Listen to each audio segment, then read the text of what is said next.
started. So if you just accept that recording and we will make a start. I'm just going to make sure that we haven't got anybody finally waiting to join us. I think we're okay. Let me do something. Let me do that. Okay. So let's make a start, and then as people join us this evening, we can just let them into our meeting. If anybody is not on mute, if I could ask you to mute yourself, please, just because sometimes it just creates a little bit of background noise that we can't always manage. So if you don't mind just muting yourself before we get started this evening, that would be great. And then at the end, I'll ask you to come off mute and we will look at questions and answers for the session this evening. So let's make a start. Thank you, everybody, for joining me. My commitment to you is we will aim to finish at 8 p.m, but we will also open up for questions then. So if you do want to stay on a little longer than 8 p.m, I will be staying on this evening to take questions. So as we go through tonight's session, just think about any questions or comments that come up for you, and we'll take those as we at the end of the webinar this evening. Okay, so let's make a start. Tonight we're going to talk about how you can use a combination of the Acteon C50 intraoral camera, which I have to say, if you haven't used it or seen it, it is arguably the best camera in the marketplace today. And how we can use that digital technology, because the technology is a fantastic enabler, but the technology on its own, without the right communication process, may not give you quite the results you're looking for. So we're going to look at how we think about communication principles alongside the technology that we use. And when you've got best-in-class technology, we really want to try and do the same with our communication principles as well. So I'm going to share that with you this evening. And the whole idea of this evening's webinar is to give you some space to think. So you'll be busy in practice day to day. There'll be lots going on for you. I just want to give you this chance to kind of park what goes on day to day and think clearly about maybe the changes you need to make or some of the adjustments to the way that you're working today, just so that you can start to really increase your ability to communicate and influence patients in the right way, so that then you're getting the results, case acceptance, the growth in the practice, doing the type of treatments that you really like to do for yourself and your team. So in terms of outcomes this evening, it's about practice growth using the C50 and our Inspire sales process, which I'll introduce you to as we go through this evening's conversation. But we really want to think about the communication system, the stages that we go through that enable us to understand what the patient needs, and then think about integrating that with technology that helps us to practice, in a way that is specialist for us, whether that be preventative dentistry, minimally invasive dentistry, which of course is what most clinicians are looking to achieve these days. And it's really important that you're able to give patients confidence that that's what you're doing. And we believe that the combination of these factors are going to make you much more valuable and of course relevant to your patients right now. So we'll walk through how that works this evening. Now, some of you, this may be your first interaction with me, so I will just a few kind of insights around my background. So my background is originally in dentistry. Around 32 years ago, I trained as a dental technician. I served my apprenticeship, finished the apprenticeship, and then realized that dental technology really. And so then I left the laboratory and went into sales. So I worked on a sales territory in dentistry for a number of years, and then worked for lots of different companies, ended up working in sales leadership and then business management roles. I did that for about 20 odd years, worked for some very big companies. And then about 5 years ago, realized that the things I'd learned throughout my management career, throughout my sales career, were really valuable to clients. I retrained as a coach and started to work with clients as part of this business focus for growth. And a lot of the work we do now, in fact, probably 80 or 90% of it is focused in on the dentistry market because of the dental background or because of the engagement we get with clients. And what I learned over the years as someone who was, pretty good at what I did and then moved into a leadership position, if you don't refresh and re-energize yourself, your teams and your business proposition regularly, it can start to feel a bit stale. You can go off the boil without realizing it. And what we do as part of the work we do in Focus for Growth is we try and help people get back to the fundamentals of high performance, thinking about how they re-engage themselves and their teams, create a more consistent patient and business experience for customers, and get performance and results really kind of up to the level that you're looking to achieve in your business. And we find that the programs we run really help our clients to do that. So much so that over the last few years, we've been really fortunate to have won and been recognized by a number of different awards, both in and outside of dentistry. And also the work that I do has kind of led me to write a couple of books. The first of those books was a book for sales professionals and sales teams. And we had a lot of dentists read the book. So we then decided that actually to make a dental specific book. So this book, Inspire, Consult, Sell, is specifically for dental teams and how they can improve communication. If you haven't had the chance to read it, I highly recommend it. It's we get positive feedback on it almost weekly. We get someone giving us feedback on how it's helped them improve the way that they communicate with patients, improve their patient experience, and optimize the work they're doing. So do feel free to grab a copy of that. You can get it on Amazon and all good online bookstores. Okay, that's a bit about me. Let's learn a bit about you. So I've got some polls this evening. So hopefully you'll enjoy kind of a bit of active participation this evening. I'm launching our first poll. I'd be interested, what's your role in your business or practice? So are you a principal or a partner? Just click on the one that is most relevant to you, principal or partner. Are you an associate? Are you a therapist? Are you a hygienist? Are you a practice manager? Are you a TCO? Are you something else that I haven't? In which case, feel free to put a note in the chat. If you look at the menu bar at the bottom of our screen, you'll see that there is a chat function. You can click on the chat. I'll just put something in there now. So that should alert you to it. And so if you're an other, then please feel free to just put in the chat, what is it that's your role if you're not one of those that we've covered here. I'm going to give you a moment just to think about answering. Just give you a moment. Andy, thank you. Got one of the sales managers from Acteon on the line. Thank you, Andy. Service engineer, Andre. Thank you, Andre. Excellent. So we've got a really good mix and range of different people. Victoria, thank you, business consultant. Excellent. Okay, I'm going to end the poll now. We'll have a look. What have we got? Right. So 19, Joanna, thank you, hygienist. So 19% of delegates this evening are principal or partner. 14% are associates. 14% are also hygienists. And 52% are other. So we've got quite a few people, probably from the business of dentistry, joining us this evening, either from corporates or from organizations. So thank you all so much. That's great. So they're the results that we've had so far. That's excellent. So I've got another poll for you this evening, just to try and kind of understand where we are. So this is about your digital journey. So thinking about, where are you in your digital journey? Let me launch that poll now. So have you fully embraced digital and you take either a photo or an image or a scan of every patient, right? That's number one. Have you partially adopted digital? So you photo or scan maybe key treatments with patients. Are you in a position where you have a camera or a scanner, but you don't think you're using it to its full potential? Do you have a camera or a scanner and you don't use it? It's remarkable. We've got quite a few customers we talk to who are in that situation.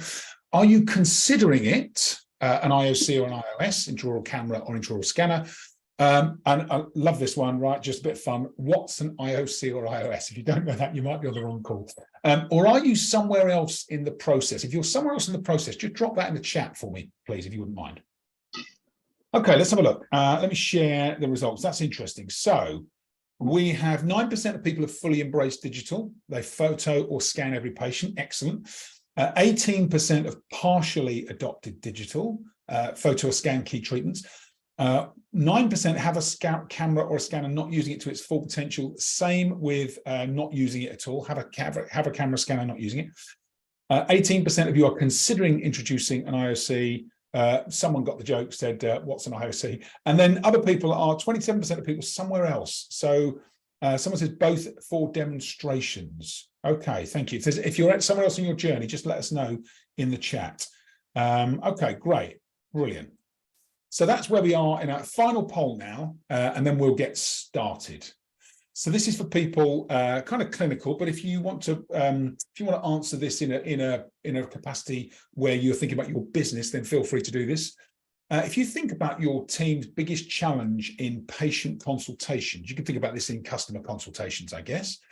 What do you think is your biggest challenge? Is it articulating the benefits of treatment with us, i.e. your practice? Is it asking for commitment to start treatment? So, closing the customer sale, if you like, and saying, would you start today? Is it discussing prices for treatment options? Is it asking the right questions? And we'll talk quite a bit about this evening. Or is it creating the best possible patient experience? So I'd love to hear what's your biggest challenge in the consultation process? Articulating benefits of treatment, asking for commitment, discussing prices, asking the right questions, creating the best possible patient experience. Brilliant, thank you. If you can just keep those answers coming. Thank you very much. And if there's any other challenges, just put them in the chat. Feel free to do that this evening.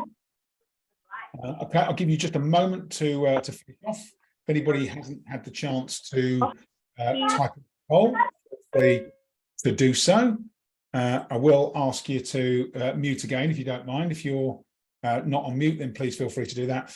Okay, where are we? Okay, let's share some results. So what have we got? The number one thing is asking the right questions. That's interesting, asking the right questions. Joint second is asking for commitment to start treatment and creating the best possible patient experience. And then finally, it's articulating benefits of treatment with us. So nobody having a challenge tonight with discussing prices. So that's interesting. Thank you. Thank you for participating in those polls. I hope you think hopefully this is useful for you to start to clarify your thinking about where your key challenges are. Okay, so let's have a look. This is when we run these polls on a regular basis. This is how it normally pans out. This is what people say. So asking for commitment to start treatment tends to be number one. About 20% of people say that's our number one problem. Number two is asking the right question. So that was number one this evening for our panel. So that's really fascinating. So asking the right questions, normally about 18%. And then thirdly, articulating benefits of treatment with us, around 15%. So all three of those came up this evening in our poll, and they are normally our top three. So they're the three areas that we're really going to focus in on this evening and think about how our sales and communication process helps us overcome them, and how digital technology can complement that as well. Okay, so in terms of addressing the challenges, if we don't understand the challenges, sometimes we can fall into the trap of repeating them. So we're just going to talk a little bit about those three challenges that come up and the implications of them, and then we can look at how we address them. So you'll notice now I've reordered the challenges, and I've reordered them in the stage at which they should be addressed. So firstly, we'll look at how we ask the right questions. Secondly, we'll look at articulating benefits of treatment with us. And then thirdly, we'll look at asking for commitment to start treatment, because that's the flow in which if we address them in that order, then we're able to manage them much more effectively, and we'll make the transformation we're looking for. So asking the right questions and listening, the challenge here is that we aren't always taking the time to ask the right questions and create the space to listen to patients. And if we don't do that, then the patient doesn't have the chance to express their real needs. And if they don't get that chance to do the processing, talk a bit about what they're looking for, maybe share some of their reservations and concerns, then they're not able to start to influence themselves to make a decision. So if you're not asking questions and creating the space and listening, then what you'll find is that the patient doesn't engage themselves in the conversation. And then you feel like you're doing all the work in the consult. And actually pressing the pause button, doing less talking and asking more questions really is the answer to addressing this issue. And it underpins our ability to influence the patient. So we really have to understand how do we overcome that as a challenge. It's about creating space. I'll talk about how we do that shortly. Then the second challenge, which links to the first one, is about articulating of treatment. I'm just going to put some background. Hold on a second. It isn't on, and you could put, I think I got you. Brilliant. Did I get them? I think I got them. No, I didn't. Hold on. Got you now. Right, okay. Second is articulating benefits of treatment with us. And so if the challenge here is that a lot of clinicians will talk about the treatment options without or before taking the chance to understand what the patient needs. And if you haven't had the chance to ask questions, listen to the patient, clarify their needs, play them back to the patient so that they agree you've understood them, if you don't do that first, then when you present treatment options, it feels like you're pitching. Feels like they're not specific or tailored to the patient. They don't feel directly relevant. And you might even feel yourself sensing a bit of resistance to the way you're presenting. So we really have to make sure that the answer to this is understand the patient's needs and articulate treatment in a way that's more compelling. We'll talk about how to do this shortly, but these two areas are really important and they link. And in a sales process, if you don't understand what the other person, your customer or patient needs first, you're always going to feel a little bit disconnected as you start to present options, and that doesn't work for you or for them. So what we need to do also is think about the next logical flow is asking for commitment to start treatment. So that is a challenge because, of course, it links to the first two challenges that we have.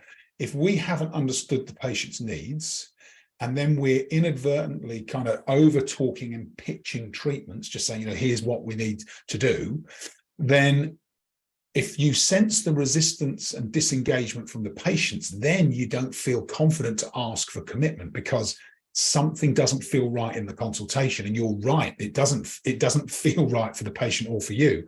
So then you're naturally resisting asking for commitment. And you might find yourself saying things like, we'll go away and think about it, or have a talk to somebody and come back to us. And then invariably what happens most of the time, people don't come back, or they don't come back and make the decision that we're expecting. So what we have to do is address these three challenges in order, and then we'll have the confidence and the natural flow to ask for commitment from patients. That's really important that we get these three things right and understand the interrelationship between the three.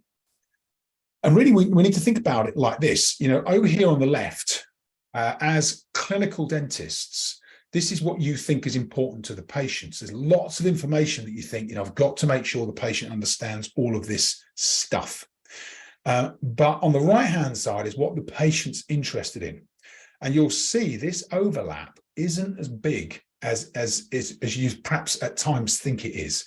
And what happens is that if you're talking about all the things you think are important, but you don't know what's important to your patient, either because you haven't asked, or you haven't listened, or you've gone too early with presenting treatment options, then what happens is you find this sliver of what's relevant. And if you don't meet any of those needs of the patients, it just doesn't resonate or connect with them. So we've really got to get this kind of principle in our minds. We need to get to this sweet spot in the middle. What interests the patient?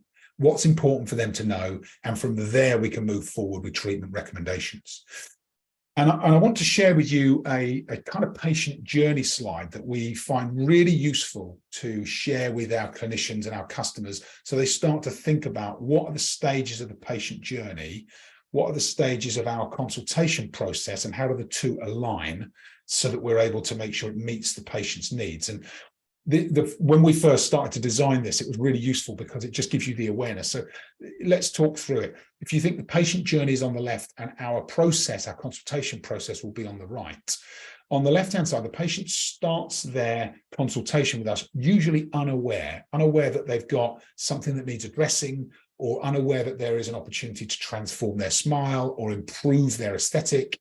And what happens is the work we do to prepare ourselves, and we'll talk a bit about preparation, especially when we think about the C50 this evening, the preparation we do enables us to share some things with the patient that move the patient from unaware to attentive. So all of a sudden, their attention is on the fact that either something needs to be addressed or there's an opportunity to improve. And once that we've got the patient's attention, then our job is to share some insights. And that's where product, technology like the C50, really, it can't be beaten, because it's at that point we're able to take some images and show the patient rather than tell them. And that's so powerful. And those insights that are kind of combined with the technology and the imagery really does help to get the patients from attentive to the next stage of the process, which is interested. So you haven't just got my attention, you've now got my interest. And that's a completely different situation. Once we have the patient's interest, our job then is to have a conversation about their needs. So this is the big mistake that we make, is that once the patient's interested or attentive, we tend to start talking about treatment. And actually our job at that point is to ask them lots of questions about what they're looking for, what they're hoping for from treatment, what some of their reservations are, and how we can help address those as we go through a course of treatment with them. And once we understand the patient's needs, it's really important that we do that in a questioning and listening led way, because the patient moves themselves through that conversation from interested to creating some form of desire to take action and change. And that's the point at which, when the patient is in a situation where they want to change, we should talk about a solution. Here's how a treatment solution works. Here are the different options. Here are the benefits of different options and the pricing and investment required for each. Okay. And that will cause the patient to then want to take action to change. So once they understand the solutions, they have a desire to change. Now I'm prepared to take action. What we do then is make a proposal or a treatment plan, and we outline that to the patient so that they can understand it and they can agree. And once we've got an agreement with the patient, then we will get their commitment to start treatment. And when the patient's prepared to start treatment, even at that stage, our job isn't finished, because we have to make sure that we initiate some form of commitment from us and from the patient. That might be a deposit. It might be a combination of a deposit and booking the first appointment for treatment. It might be a handover to the TCO if you've got a TCO in practice. But we need to make sure that we initiate some form of commitment so the patient then feels that momentum to move forward and make a decision. It's really important we get that final stage right as well. And then, of course, what we want long-term is our loyal patients that return to our practice, return to our clinics, return to us as, as clinicians, so that they want to become, part of our practice and refer their friends, family, and other people in their network. And we do that through a process of ongoing reflection, improvement, and elevation of the patient experience and the work we do. We'll talk a little bit about how we use the C50 to do that as well this evening. So this is such an important point. Without acknowledgement of an issue, change will not happen. So patients cannot change what they don't acknowledge. So we have to find a way to make the invisible visible for them. And we do that through use of the C50 in this instance this evening. And the combination of the C50 with our sales process. So I talked about the linear process a moment ago. You'll see that this is how we like to depict our sales process. So we prepare ourselves and make sure that we've got all of the relevant information, images, insights available. And then we connect and build a relationship with the patient. And we establish insights and share them with the patient for a positive impact. We then ask them questions so we discover their needs. We then talk about a solution together. So the patient is involved in that discussion, makes decisions through that discussion. Then we make a proposal and map out a treatment plan, and the patient agrees to that treatment plan because we followed the structured process. We then initiate some form of action, so the patient's committed and so are we. And then we reflect so that we're continually looking at our process and the approach, and we're evolving and improving all of the time. It becomes a cycle of continuing improvement. So that's our process in a nutshell. I'm going to talk in more depth about the three areas, but something else that's important to remember is that when we have conversations with patients or our teams, that we consider any form of commitment from another person has to be pulled from them. They have to decide from the inside out that it's something they want to do, and that we don't want them to feel as if it's pushed upon them. If ever people feel as if change is pushed upon them, that's when you'll start to see cancellations, or you'll notice that you don't get positive reviews from your work or from patients. And largely, it won't be about the quality of the work, it'll be the quality of the communication. So we really have to think about the quality of our communication, the questions we ask, the engagement of patients and our team members, so that they feel as if they are pulling themselves into commitment with us, not having it pushed upon them. Really, really important that's the way it works. Okay, so let's talk about the three challenges and how we overcome them. So the first one we talked about was asking the right questions. I can hear a squeak. hold on a sec, just let me see if anybody isn't on mute and you know you're not on mute, if you wouldn't mind just muting yourselves, that'd be great. Thank you. Okay, I think I've solved it. Right. So asking the right questions is first. So where this fits within our model is in this, we call it the needs discovery stage. So understanding what does the patient need and how do we determine what the patient needs. We do two things, okay? The first thing we have to do is listen to the patient, and listening is a skill that we develop over time. It's not natural to most people. So listening actually is something that a lot of people have a hard time doing. But one of the things that I find is a really useful reminder is that listen and silent are made up of the same letters, and you can't do one without doing the other. So we have to silence our minds, silence ourselves so that we can listen to other people and start to create a bit of space for people to talk. Because one of the challenges that we have is that, you know, most of us in conversation are not necessarily listening to understand, we're listening ready to reply and respond. And we have to switch our thinking on the listening aspect and start to develop it as a skill. Because if we ask questions and we don't listen, we may as well not have asked the question in the first place. So listening and creating space to listen is really, really important. You'll notice a lot of things are really important, and that is critical. So as we think about the questioning structure, so we're listening carefully, we have to think about the types of questions we ask. And I'll share this with you because it will be useful. There are three types of questions that we focus in on. The first type of questions are open questions, and you'll see them on the signpost on the right-hand side here. These are all the open questions that we can ask. We ask open questions to get people talking, to get them to share information, to make them feel comfortable as part of the conversation. Really, really useful to know open questions. Second types of questions are probing questions. They're questions where if we ask the patient a question and they haven't given us the answer that's relevant, then we would just probe a little deeper. For example, if we said to a patient, you know, how would you like your smile? And they said, I want it brighter. It doesn't really give you a lot of information. You might then have to probe a little more and say, well, when you say brighter, tell me a bit more about that. What else does that mean to you?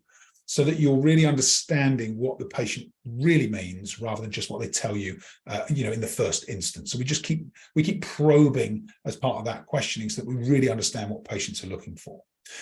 And then finally, the questions that we ask are closed questions. Now, closed questions are answered yes or no. So this is about gaining commitment. Is this something you'd like to do? It is a closed question, for example.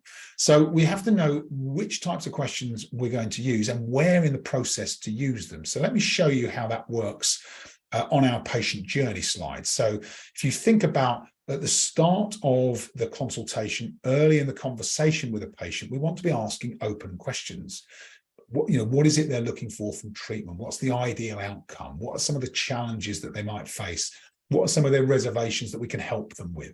Those open questions really get the patient to relax, to open up, to explain what they're thinking, and also process their thoughts. It's really valuable for them to do that. And then as we start to talk about their needs and potential solutions, we might want to probe a little deeper, just start to ask specific questions about specific types of treatments and give the patient the opportunity just to explain further what are the priorities for them and the considerations that we need to make. And then finally, towards the end of the process, when we want to gain commitment from the patient, then we'd ask a closed question that enables the patient to make a commitment. And we can do the same. So it's really useful that we think, okay, open questions early on, probing questions throughout the middle of the consultation, closed questions towards the end. I hope this is making sense, because if you can start to apply this to your consults, it'll make a real difference to the engagement of patients and the way that you're able to then move them towards the treatment options that are best for them.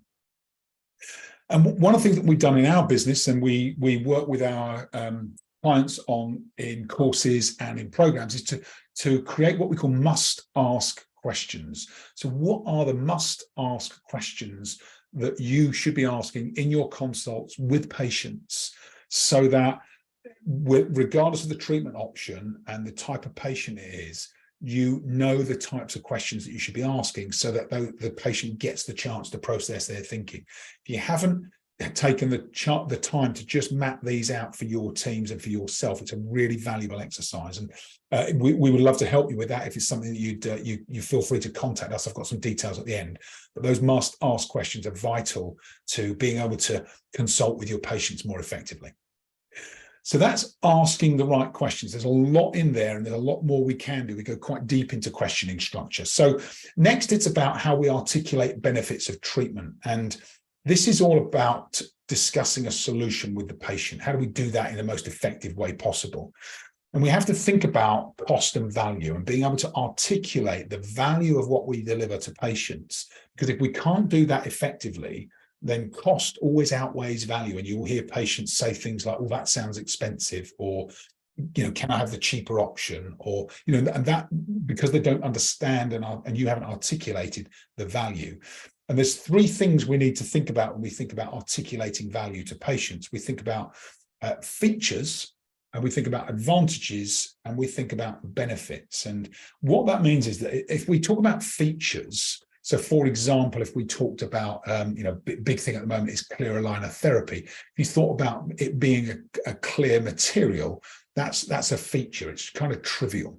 Where it really makes an impact for the patient is when you tell them, well, how's that an advantage over another option? Maybe, if you think about fixed orthodontics, then actually a clear material means that nobody needs to know that you're in treatment. It's completely discreet and almost invisible to people.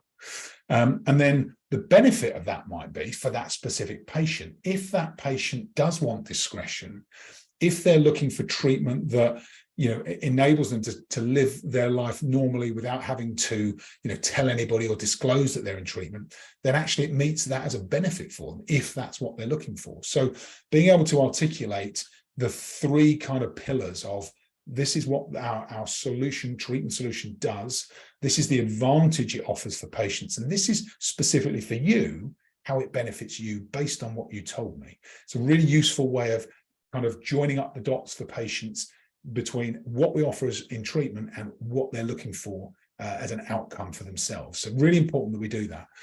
Now, the other thing that's really compelling is to start to think about sharing with patients before and after photos. And if you haven't had the chance to pull together a library of before and after photos of your patients for your patients, then it's a huge opportunity for you to do so in the future. And as you start to think about digital technology and a product like the C50, being able to capture lots of different before and after photos of different types of treatment, different types of patients, and making that library relevant to the patient in front of you, thinking about a similar type of patient in terms of age, gender, ethnicity, maybe even the type of dentition they've got, and over time start to build your library of images, so that when a patient's in front of you, you can say, well, I'll tell you what, one of the things that's really useful is to think about other patients that we treated that have a similar situation to you, and show them the before and after. They're incredibly compelling for patients.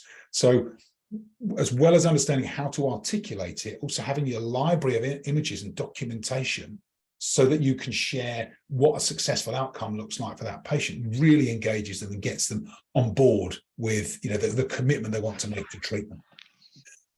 So you can see as we follow this process, then as we start to talk about asking for commitment, if you ask the right questions, the patient's explained what they're looking for, you've taken the time to summarize that back to them, you've got agreement in principle on what that looks like, and then you can start to talk about a treatment solution, share some images from your document library, start to check with the patient that meets their needs. From that point of view, from there, asking for commitment becomes quite easy. But it's only easy if we've done the preparation work beforehand, asking the right questions, articulating benefits, sharing images that are compelling for the patient.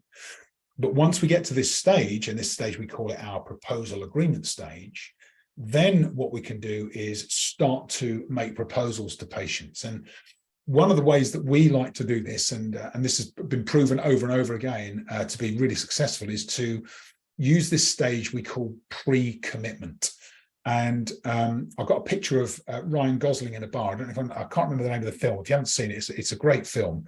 But he basically is a bit of I think they call it a pickup artist. No, I've no experience of that personally myself, of course, but he does this thing where he's kind of gaining pre-commitment. So let me give you this scenario.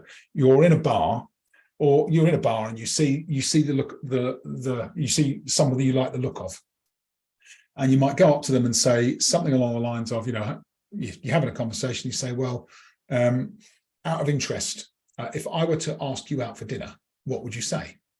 Okay. And that is a form of pre-commitment. So we're basically asking, if I were to ask you out for dinner, what would you say? Now, if the person then says no, we can say, okay, well, thanks for that, but I wasn't going to ask you out for dinner anyway. Right. So we're asking for pre-commitment. And what that enables us to do is to kind of sense check where a patient is in their decision making. So our example live in perhaps in a consult might be, so is there anything else we need to cover before we discuss the treatment proposal? And what that question does is it gives the patient some space to either make a commitment and say, no, there's nothing else, I think I'm ready. Or if there is some reservation or something else, another consideration that the patient has, then this gives them the space to talk about it so that we can then address it. And from there, we're able to move them to a commitment stage. And it's really important that we find a way to handle this, because lots of clinicians that we talk to on our courses are quite understandably quite fearful about asking for commitment. And this is a really useful way to overcome that fear of asking, by asking this pre-commitment question so that we feel comfortable, the patient feels comfortable. And of course, from this stage, then when we say, okay, so, shall we have that conversation about treatment now? It's much more natural, much easier for you and for them. So I share that with you. So it's been really useful for a lot of our clients, and I hope you find it just as useful. And from there, of course, we then go into treatment planning. And then the final stage, I just want to get you to think about, and this was our final stage of initiate some form of action. Even when patients say yes, that's something I'd like to do, they don't always follow through. So our job is to really help patients make that commitment. Remember, enthusiasm, it wanes very quickly. So we have to help patients make the decision and then take action while they're with us, and they will thank us for it, because then they're getting the result they're looking for. And sometimes that's what people are looking for, is that kind of leadership and being given the option to make progress rather than leaving things open-ended. Very often we may do that to ourselves without realizing it, by saying things like, would you like to think about it? Because given that space and that choice, people will say yes. But if you'd said, is there anything else you need to consider before we move to discuss the treatment proposal, they probably would say, no, nothing else, we're okay. So it's about giving yourself the clarity and the confidence to have those conversations. And hopefully you'll find that this has been a useful engagement for you this evening. And if you'd like to know more about it, we can help you with that. Okay, there are a few other things I want to cover, but at this point, I just want to press the pause button and give you a moment to think about your key takeaways from what we've covered so far. So have a moment, just capture for yourself, and I'd love to hear them in the meeting chat, if you don't mind. So the chat is on your menu bar at the bottom. Your key takeaways so far from tonight's webinar. I'd love to hear that. So just drop them into the chat if you wouldn't mind. I'd love to hear kind of key actions. So just I can see some people tapping away. Just capture in the chat, what are your key actions to focus on from this session? What are you going to do with what we've talked about so far? I've got a couple of other things that'll be interesting as well before we close, but at this stage, I'd love to hear your thoughts. Okay, just give you a moment to get your actions together. Hopefully you're kind of thinking about the type of questions. Amit, thank you, Amit. Yeah, time to ask more questions. Look at that, I must have read your mind, Amit. Thank you. Yeah, time to ask more questions. Absolutely. Thank you, Amit. And really, I'd encourage you to, with your team, start to document the key questions. Create the time and be clear on which questions you ask, because they're not all created equal. Open questions, these must-ask questions, really important that we get those right. We during our course, we take the time to map those out so that you get really clear on, okay, what are the must-ask questions and what impact is that going to make to us in practice? Thank you, Amit, that's great. Andy, thanks, Andy, the patient journey in detail, so the different stages of the patient journey. Thank you, Andy. And that really is, it's so important to align. If you think about it, we put the patient journey first, and then we think, how do we work to guide the patient through that journey as effectively as possible? So start with the patient journey first. Yeah, thanks, Andy, that's great. Good, thank you, Amit, thank you, Andy. Keep them coming, so keep your insights coming. I'm also going to ask you to think about questions. So at the end of the webinar this evening, about 10-15 minutes time, we're going to go to questions. So have your questions ready. I've got a few that come up regularly, but for now, if you could think about questions as well, and do keep your insights coming. I'll read them out as they go. Okay, what normally happens at this stage is there's a couple of things people will ask. If I want to know more about the C50, what can you tell us? So I've got a few slides on that will be useful. And they also ask about our programs and courses. So I'll give you a bit of insight around the patient, the C50 and the interaction with patients, and our Practice Growth Academy just shortly. Carolyn, thank you. Is it worth doing some sort of SMILE survey? It could form the basis for further questions.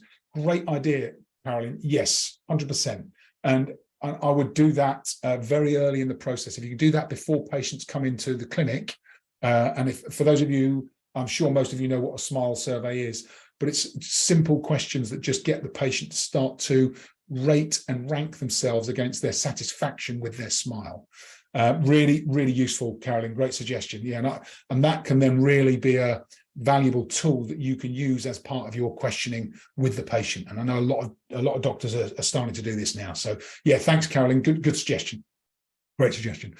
Okay, so let's talk a little bit about. I'm not a product expert on the C50, but I have seen a number of my clients are using the C50 now, and some of the results are absolutely remarkable. And what I've seen is incredible. So there's a number of features of the C50. The first is the macro vision. And this as a feature really does help you with your clinical evaluation. It helps with the enhancing of the communication with patients. And of course, your patient records are much more accurate with a clearer, a sharper vision and view of your intraoral camera images. It's one of the few cameras that's full HD now, so you get a clearer, more detailed image, which of course helps you with your final diagnostic. And what a lot of doctors are finding is that the treatment acceptance from patients is increasing, and it will do with an intraoral camera. But the clearer and more defined the image, the more likelihood that the patient actually sees, the true reflection of what it is they're looking to achieve, or the situation they're looking to resolve. And there's this vision mode with the C50, which means you get really good natural color reproduction. So the options for patients look much more compelling. You can engage patients in the treatment planning. It becomes a tool that really does connect you much more authentically with your patients. The autofocus is brilliant. It just means that you don't have to keep adjusting yourself. It's fast. You get this continuous kind of focusing and sharpening of the image. The clarity is amazing. And of course, for you as a clinician, you get immediate visibility of the patient and their dentition. And there's this depth of field. I'll talk about the 5 modes in a moment, this depth of field. So the technology is really comprehensive, but easy to use. And that's a difficult thing to achieve, to have a tool and technology that does a lot, has high functionality, but is also easy to use. And there's this mode where you quick switch with a single press of a button between different modes really quickly, really effectively. And I love these images. You can see standard resolution, because it's 1920 by 1080p. Standard resolution, you can see how you start to get this kind of blurring of the image as you blow it up. With the C50, you get full HD resolution. Even when you blow the image right up on a big screen, you get absolute clarity for the patient. So you get this precision around the vision and the detail that you get, which is truly remarkable, really. And the 5 modes I talked about, so it's got macro mode, so you go really close up and yet you don't lose any of those fine edges or that detail. It's got a mode for individual teeth and imagery. It's got an intraoral mode where you can take kind of quadrant views. And then, of course, it's got the smile view, which we've seen earlier.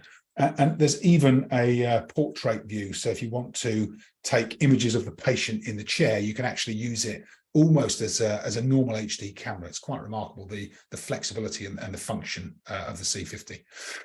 And then we've got these vision modes. So daylight mode, which gives you this natural color transcription that I talked about. Daylight plus, so you get a high contrast. You can see there the difference between those 2 images. That's the same tooth, same patient, but look at the difference that you start to get: anatomic fissures, details of the dentine structure and depth. So clinically, you're able to make much better recommendations and diagnosis.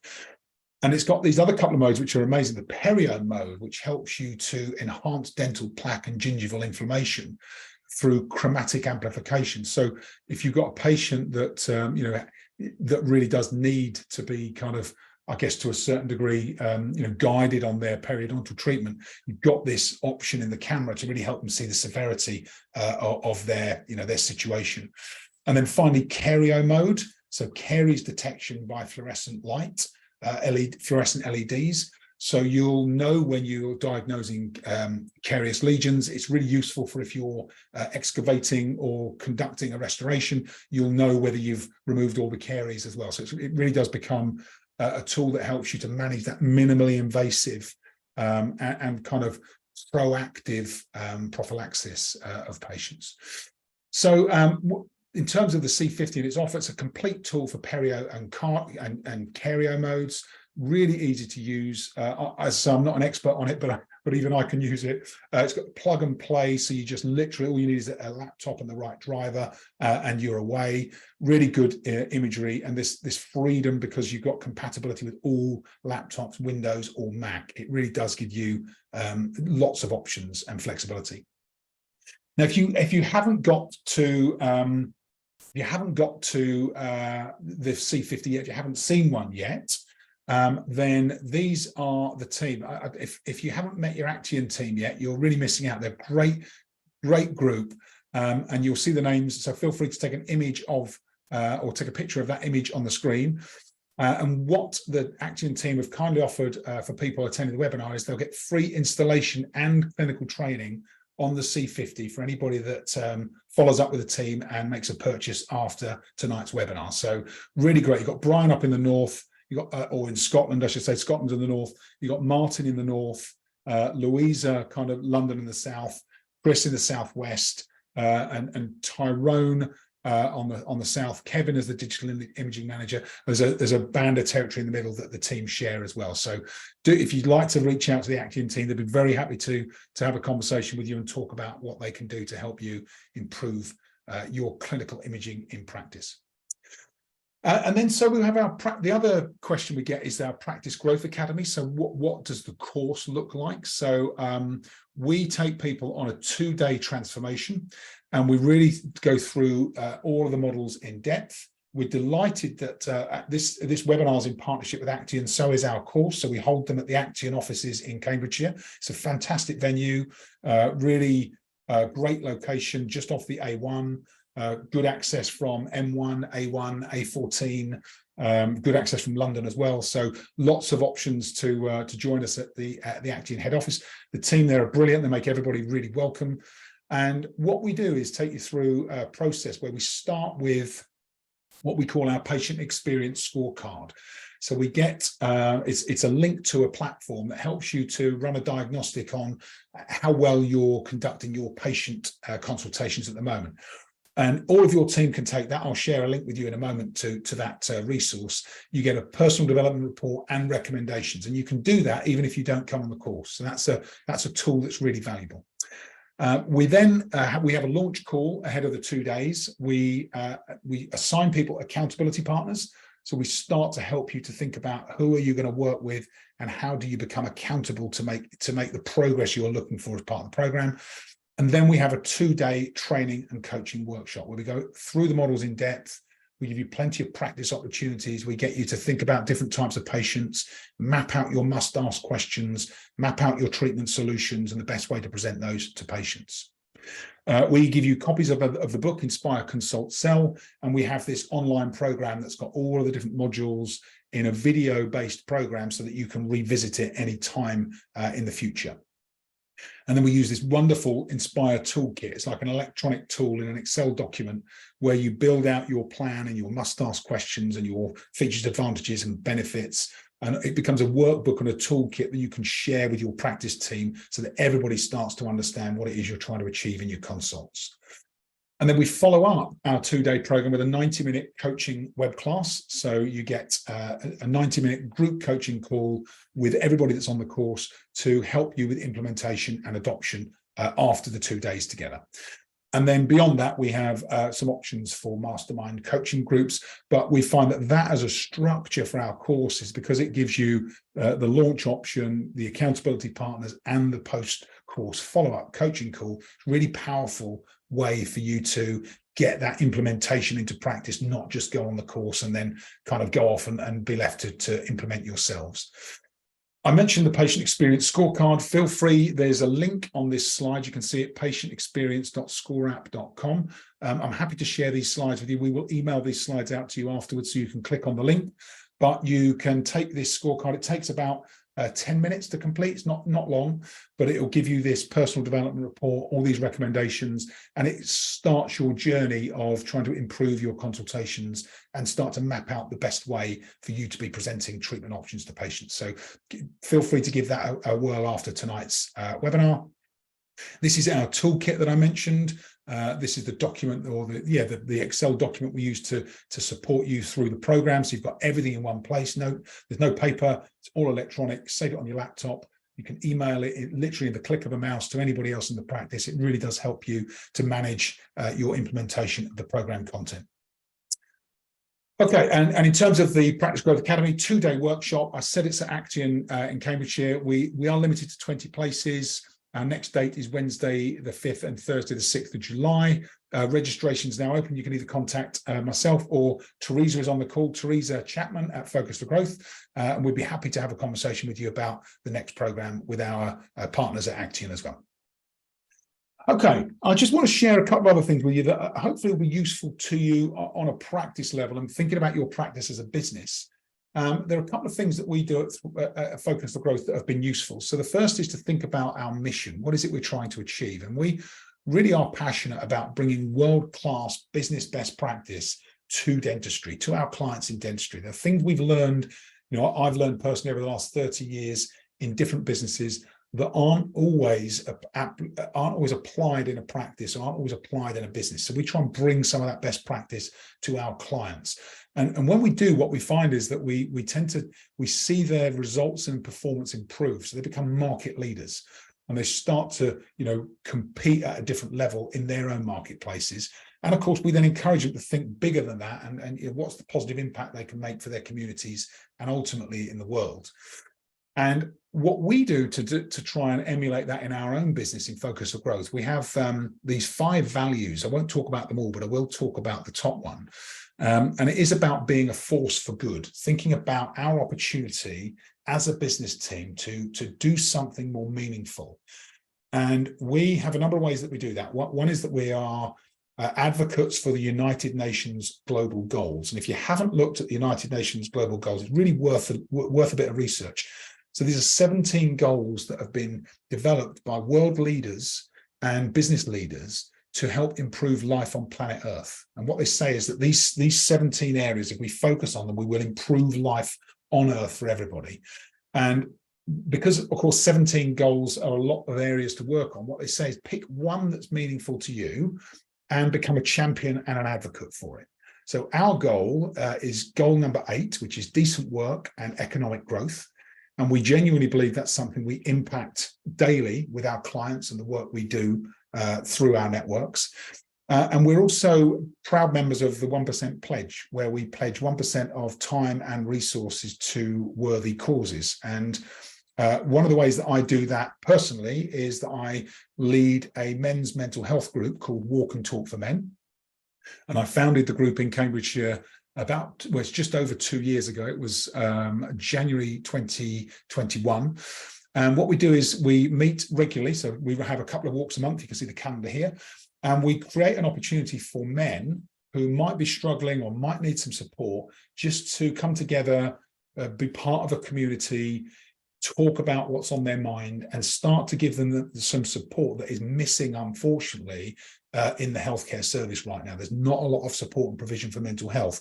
And men's mental health, men are particularly impacted by mental health because they don't tend to talk about it. So we create this environment where men have that space, they have the community, and some of the work we do here really is changing lives. And it's something I'm very proud to lead. It's a growing community. We have about 190 people in a WhatsApp group now. We run regular walks, and it's really become something that we're very proud of. And I share this with you because my business is a national business, so I don't have a local business, even though I'm quite well connected to my local community.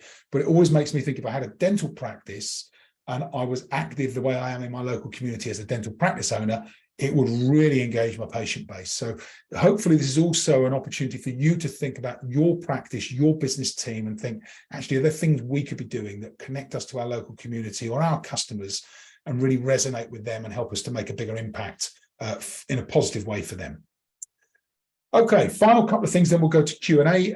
If you'd like to get in touch with either Teresa or me to talk about a Practice Growth Academy course, then do feel free to drop us an email or a call. Our details are on this slide. If you'd like to connect with me, you can do so at this Linktree address or scan this QR code. All of the links to the different documents, the different social channels, the different assets that we have can be found at that address. And finally, just a reminder that your wonderful Acteon team, they really are great people. Brian, Martin, Louisa, Chris, Tyrone and Kevin. If you'd like to get in touch with Acteon, please do feel free to contact them. They'll happily talk to you about the C50, provide you with a demo. And as I say, at the moment, there's this promotion through the webinar for free installation and clinical training, which is a great resource alongside the C50. Then do feel free to reach out and contact them directly.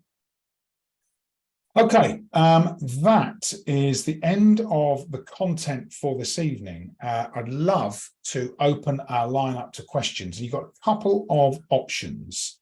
I'm going to stop sharing my slides for now. A couple of options for the Q&A. You can either put your questions in the chat if you would like to, and we can take questions on anything this evening.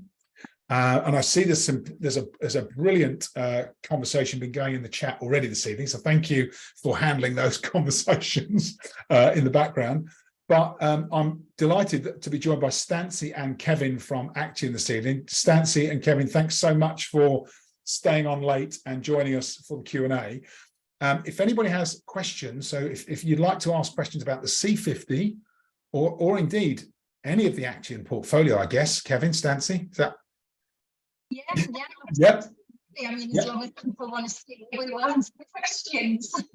Yeah. Well, if they're like me and they live and breathe this stuff, then they've got nowhere else to go, right? This is fun. This is your evening, right? This is like an evening out. Fun for everyone. So there is one that has come in on the chat as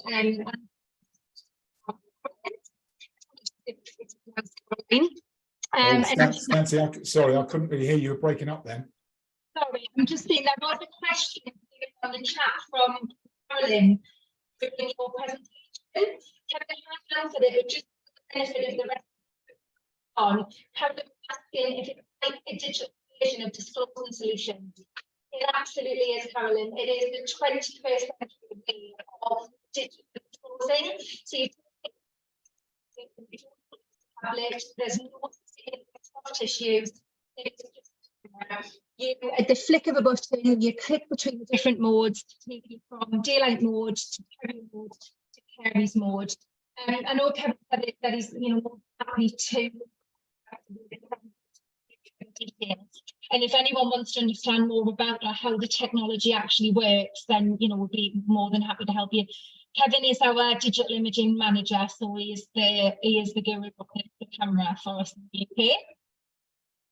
He is the guru. That is a good way to describe him. Thank you, Stan. Stancy, not all of what you said was clear, but I think I did get the gist. So you were saying that through that fluorescence mode, you are able to use, it's like a full disclosing solution, right? So you can see all caries, but you can also see plaque, any buildup of unwanted material on the teeth, right? So it gives you that full disclosing solution.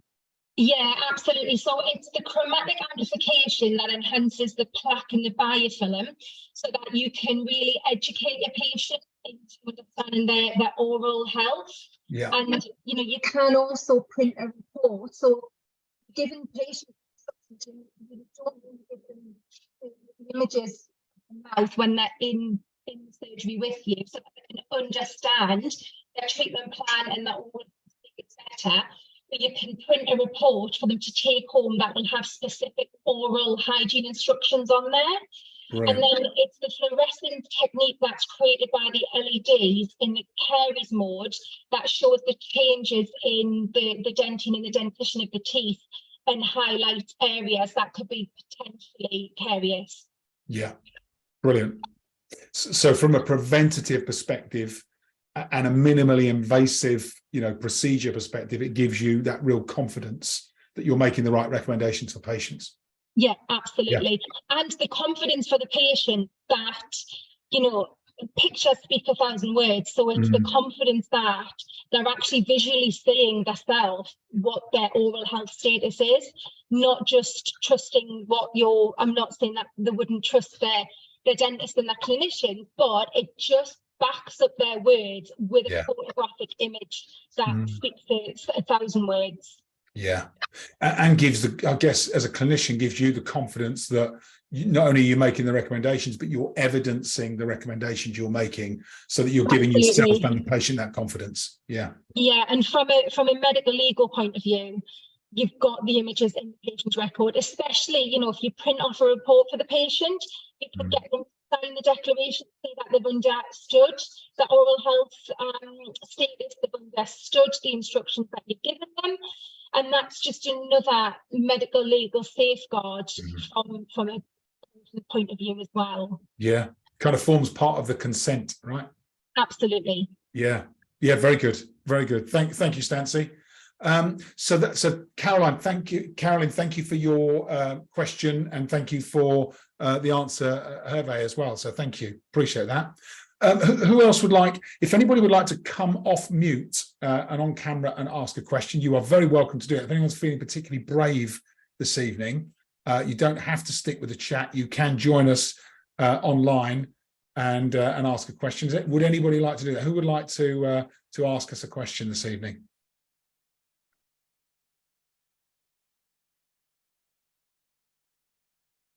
Just checking nobody's on mute and talking. I'm going to share the answer. I'm going to share a question that I usually get. And Carolyn says, "Brilliant, thank you for the answer, Stancy. That's great, thank you, Carolyn." I'm going to share the answer to a common question that comes up. So, common question that comes up is that you're at the end of the consultation. You follow the process. The patient says, "I want to think about it. What do we do?" Okay. So if the patient says, "I want to think about it, what do we do?" And the first thing we do is reassure the patient that that's perfectly natural and it's absolutely fine. So yeah, you're absolutely right. It's a big decision. If you need to think about it, it's the right thing to do. Okay. Then what we do is just say to the patient, "No problem.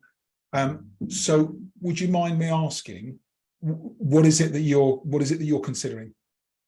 What is it you're thinking about?" Because there's something they're thinking about. And normally, when you ask that question, what the patient will say is, "I need to talk it over with somebody." And that'll be their partner or somebody else it might even be someone that's paying for it, right? And that's fine as well. So we just say, "Okay, great, good. And I think you're right to do that. When do you think you'll have that conversation?" So just check, when are you thinking of having the conversation? And then the patient will say, "Well, probably, this evening or tomorrow or whatever." And then you just say, "That's great. Once you've had that conversation, would you like one of our team to give you a call to see what you'd like to do next?" And the patient will always say yes, right? They always say, "Oh, yeah, that's a good idea." And then you just get one of your team to schedule a call with a patient, either the next day or a couple of days later, whenever they said was the right time to do it. But just make sure that someone, if you've got a TCO in practice, then the TCO. If you haven't got a TCO, then maybe one of the team, either the dental nurse that's been in clinic with you, or if it's your practice manager that does that sort of thing, but somebody that is then going to follow up with the patient at the time you've agreed, so that the patient then has made the decision and you can then follow up on it. Because there's nothing worse than a kind of open-ended, okay, we'll go away and think about it, because you probably, likelihood of seeing that patient again for that treatment just drops, significantly at that point. So just always have that kind of commitment from you and from the patient to follow up with them, so that they've got that continuity beyond just the appointment. So I hope that makes sense. And if anybody has any other question, I know we're at 8:05 now. I did say we would finish at 8. Thank you all for hanging on. We've still got a full crew, which is great. But I'm going to give you a final call for questions. Anybody got a final question that's burning away at them?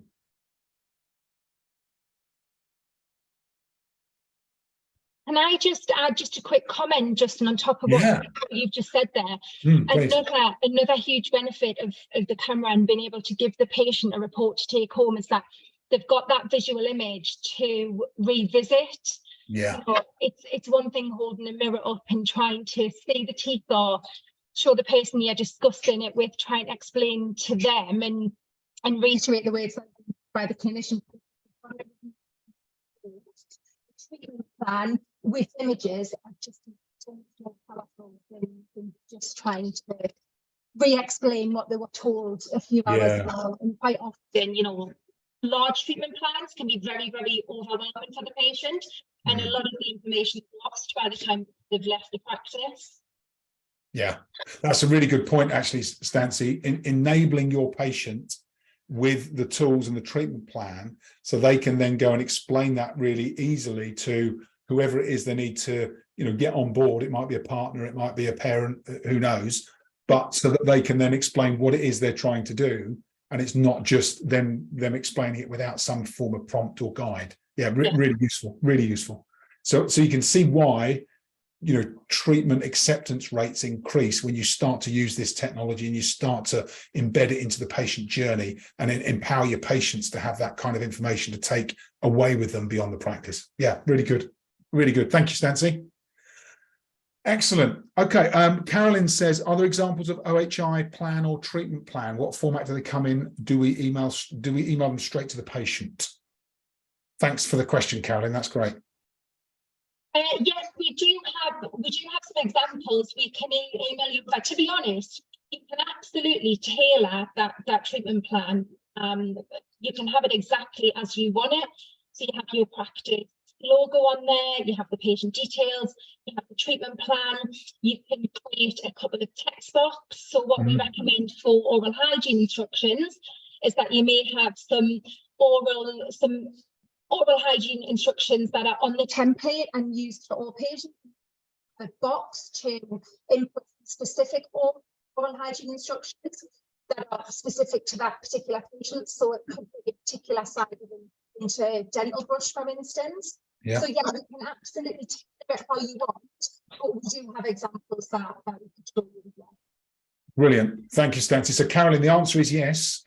If you contact your local Acteon representative, then they'll happily share that with you and get you the examples. And in fact, Kevin has just put an example oral hygiene report in the chat. Well done, Kevin. Thank you. We said he was the technical go-to expert, didn't we?